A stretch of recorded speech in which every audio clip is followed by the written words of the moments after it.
વિચારધારા ચાલી છે જે વેસ્ટર્ન કલ્ચર બાજુ જાય છે બધા કે ના ના એક તો બહુ થઈ ગયું, હવે બીજું જોતું નથી. ના, અત્યારે નહીં સમજાય સાહેબ, પણ અત્યારે બધું છે ત્યારે બધું બરાબર છે, પણ એ જ એક સંતાન તમારું મોટું થશે ને સાહેબ, ત્યારે એને મામા નહીં હોય, એને માસી નહીં હોય, એને કાકા નહીં હોય, એને કાકી નહીં હોય.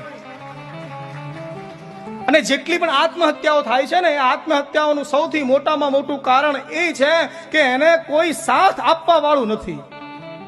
એક સંતાન નહીં, ઓછામાં ઓછા પછી ભલે બંને દીકરી હોય કે બંને દીકરા હોય, કે એક દીકરી હોય કે એક દીકરો હોય, પણ બે સંતાન અને દીકરી ફરજિયાત.